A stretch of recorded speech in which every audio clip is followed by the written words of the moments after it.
పట్టుదల, ప్రయత్నం లేకుండా ఎవరూ ప్రముఖులు కాలేరన్నది నగ్న సత్యం. చీకటి రాత్రుల్లో ఉత్తర దిక్కున ఆకాశం వైపు ఓ చూపు సారించండి. నల్లని ఆకాశంలో మిలమిల మెరిసే నక్షత్రాల సరసన మరింత ప్రకాశవంతంగా ఓ నక్షత్రం కనబడుతుంది. దాన్నే ధ్రువ నక్షత్రం అంటారు. ఆ ధ్రువుడు ఆ నక్షత్రాల మధ్య ఎలా ఉన్నాడు? దానికి అతని పట్టుదల, ఓర్పు, కార్యదీక్ష ఎలా ఉపయోగపడిందో తెలుసుకోవాలంటే ఆ ధ్రువుడు ఎవరు అన్న విషయం తెలుసుకోవాలి కదా. మరి ఆ ధ్రువుని చరిత్ర ఏమిటో మన చిన్ని ఛానల్లో విని తరించేద్దాం రండి. ఉత్తనపాదుడనే రాజు ఉండేవాడు. అతనికి 2 భార్యలు. ఆ రాజుకి మొదటి భార్య సునీత అయితే రెండవ భార్య సురచి. మొదటి భార్య అయిన సునీత సౌమ్యురాలు, నెమ్మది, భర్త పట్ల ప్రేమ, బాధ్యతగా నడుచుకుంటూ మంచి ఇల్లాలుగా పేరు తెచ్చుకుంది. సురచి మాటలు, చేతలు చాలా దురుసు. అంతేకాదు ఆమె ఓ పెద్ద అహంకారి.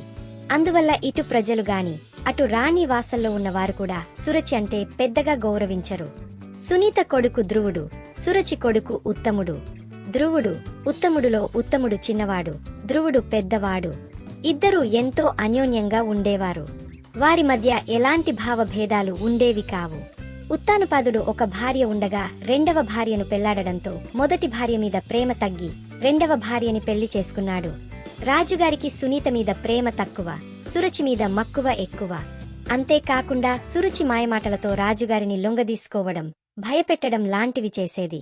సురచి మాయమాటలతో తనవైపు రాజుగారిని తిప్పుకునేది. దాంతో సురచి మీద మొగ్గు చూపుతూ సునీత మీద నిర్లక్ష్యం వహిస్తూ సునీతని తక్కువగా చూసేవాడు. సురుచి మాయలో పడ్డ రాజు తన పెద్ద కుమారుడైన ధ్రువుని సహితం నిర్లక్ష్యం చేసేవాడు. అతని మీద వాత్సల్యం కూడా తగ్గిపోసాగింది. సురుచి కైకలాంటిది. పెద్ద భార్య అయిన సునీత కొడుకైన ధ్రువునికి రాజ్యం ఎక్కడ దక్కుతుందో అని భయపడి తన కొడుకైన ఉత్తముని తండ్రికి దగ్గర చేయసాగింది. సునీత మీద, ఆమె కొడుకైన ధ్రువుని మీద లేనిపోని చాడీలు చెబుతూ ఉండేది సురుచి. ఎలాగైనా రాజ్యం తన కొడుకు అయిన ఉత్తమునికే దక్కాలన్న కోరికతో రగిలిపోతుండేది సురచి. ఆ ప్రయత్నంలో ధ్రువుని ఎలా తండ్రికి దూరం చెయ్యాలా అని నిత్యం ఆలోచిస్తూ ఉండేది. 5 ఏళ్ల ప్రాయంలో ఉన్న ధ్రువునికి సవతి తల్లి మాయలుగాని, తన తల్లి నిరాదరణ గురి అవుతున్న సంగతిగాని తెలియనే తెలియదు. మంచి వాళ్లకు లోకమంతా మంచిగానే కనపడ్డట్టు తన పిన్ని మంచిగానే అనిపించేది ధ్రువునికి. సునీత మీద అనేక ఆరోపణలు చేస్తూ రాజుగారికి సునీతని దూరం చేసేది. ఇటువంటి విషయాలు చెప్పి పసి మనస్సులో విషం నింపడం ఇష్టం లేక ధ్రువునికి చెప్పేది కాదు తల్లి సునీత. కల్మషం లేని పసి వయస్సుని స్వచ్ఛంగా ఉంచాలన్న సదుద్దేశ్యంతో కొడుకు మనసు బాధపడనికుండా సునీత జాగ్రత్త పడుతూ వచ్చేది.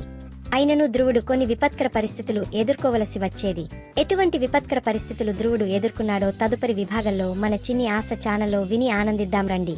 మన చిన్ని ఆశ ఛానల్లో విని తరించండి. ప్రతి బుధవారం, శనివారం చిన్ని ఆశ ఛానల్ మీ ముందుకు తెస్తుంది ధ్రువ చరిత్ర. మిస్ కాకుండా తప్పక వినండి. ఈ వీడియో మీకు నచ్చినట్లు అయితే ప్లీజ్ సబ్స్క్రైబ్, లైక్, షేర్ చేసి కామెంట్ చేయండి.